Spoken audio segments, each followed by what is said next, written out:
Shalom, perkenalkan nama saya Monalia Simanjuntak, NIM 190101153, Grup E semester 3 Prodi Pak, dosen pengampu Dr. Wendy S. Hutahayan, SE MTH.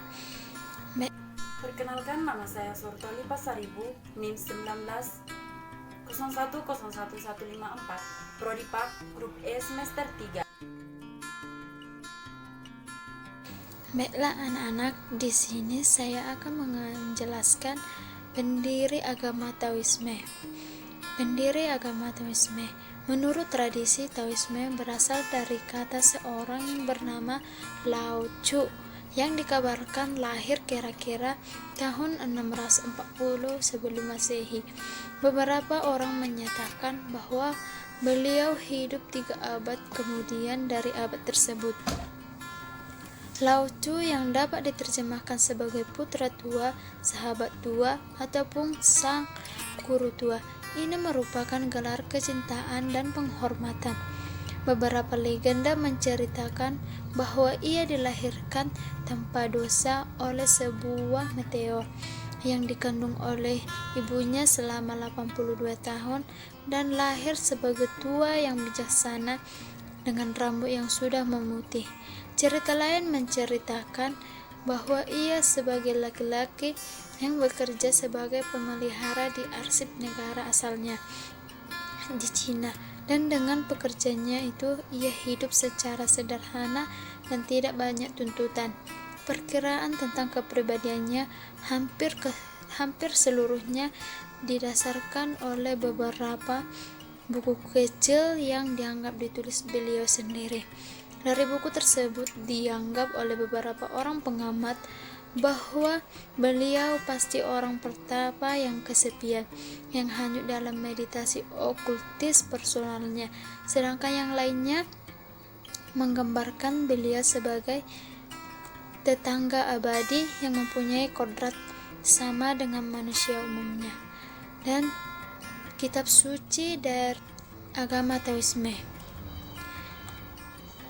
Agama Taoisme dimaknai menjadi 3, sebagai magis pada Taoisme rakyat ataupun secara mistik seperti Taoisme esoterik dan secara filosofis. Akan tetapi ketiganya berkiblat pada buku Lao Tzu atau Tuan adalah tambahan akhiran atau sufiks terhadap nama-nama para filsuf pada dinasti Qing seperti pada Chuang Tzu, Hus Tzu, dan lain-lain. Dengan nama kitabnya Tao Te Ching, sebuah kitab kecil yang berisi 5.000 kata yang ditulis 6 tahun sebelum Masehi. Bagi orang awam sangat sulit memahami kitab tersebut karena disampaikan dalam bahasa yang sangat puitis. Isi terpenting dalam kitab Tao Te Ching adalah ajaran Wu Wei. Selain kitab Tao Te Ching, terdapat 2 kitab yang dianggap termasyhur menurut penganut Taoisme, diantaranya karya Chuang Tzu yang berisi tentang pemikiran guru Zhuang dan murid-muridnya, dan kitab Leiji yang berisi tentang hiburan dalam filsafat dan kumpulan cerita.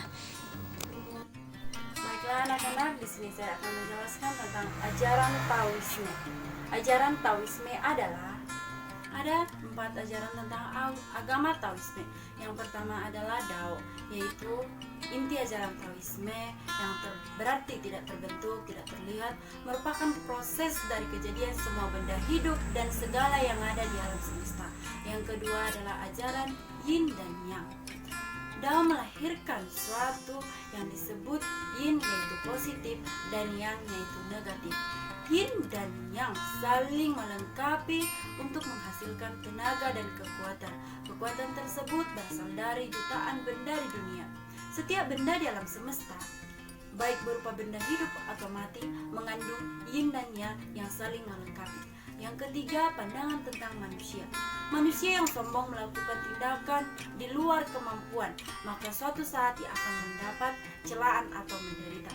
Karena itu orang yang mengenal Dao dan mengerti hukum akan alam menolak segala jenis bentuk penghargaan yang diberikan kepadanya. Yang keempat adalah etika. Agama Taoisme menggabungkan ilmu pengetahuan, kedewaan, filsafat sebagai landasan yang agung. Agama Tao menyembah banyak dewa-dewi. Agama Tao juga mengajarkan bahwa manusia sejati mampu mencapai kesempurnaan. Dewa-dewi jika ia mampu berbuat yang sangat besar terhadap masyarakatnya. Sejarah perkembangan agama Taoisme. Agama Taoisme merupakan agama yang berasal dari Tiongkok. Dari data-data yang ada, maka agama Tao termasuk agama yang tertua di dunia ini. Umumnya sudah ada sejak 7.000 tahun yang silam dan juga merupakan agama yang dianut oleh sebagian besar orang Tionghoa. Ini tercermin dari tulisan Lu Xun, seorang budayawan kondang, di mana beliau menulis bahwa agama Taoisme adalah agama dan akar utama dari kebudayaan Tionghoa. Umumnya agama Tao diyakini berasal dari Kaisar Kuning yang dikatakan dengan Wang Ding dan dikembangkan oleh Laozi dan terorganisasi menjadi sebuah institusi dikembang keagamaan atau agama Tao yang lengkap dengan Zhang Taoling. Agama Tao selain berjasa dalam menjaga keharmonisan hidup, banyak sumbangan terhadap kemajuan sastra-sastra budaya, juga telah memberikan ilmu astronomi, ilmu pengobatan, filsafat, dan cara berpikir masyarakat Tionghoa dimanapun mereka berada. Praktik keagamaan. Wei adalah kegiatan yang maksimal, penyesuaian diri yang bermanfaat, kesederhanaan, dan kemerdekaan yang mengalir dari diri kita. Pendekatan ajaran Taoisme berlawanan yang menjangkau dasar diri yang selaras dengan Taoisme dan membiarkan orang berperilaku spontan, tidak bersumber dari kehidupan, tidak baru, tidak yang lebih bijaksana, tidak yang lebih kokoh, dan mengikuti kehidupan yang baru.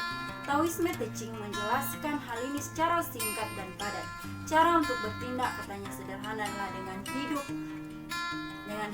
Agama Taoisme dalam peribadatannya sangat mudah, cukup datang ke kelenteng atau pekong, membawa dupa dan berdoa. Berikutnya adalah pengikut agama Tao.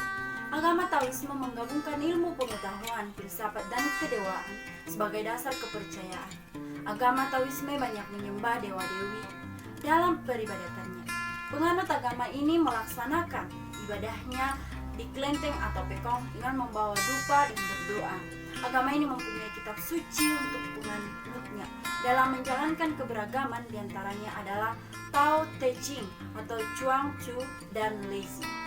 Kesimpulan dari pemaparan kami tentang agama Taoisme, dan kesimpulan yang dapat kami ambil adalah bahwa anggota-anggota mazhab Taoisme berasal dari kaum pertapa, tetapi para penganut Taoisme bukanlah pertapa-pertapa yang biasa yang melarikan diri dari dunia, yang berkehendak untuk mempertahankan kesucian mereka, dan bukan pula orang yang sekali dalam pertapaannya tidak membuat usaha secara ideologis dan menginstitusikan mereka. Sebaliknya, mereka adalah orang-orang yang terjun ke dalam pengasingan, berusaha untuk menyusun suatu sistem pemikiran yang memberi makna bagi tindakan mereka.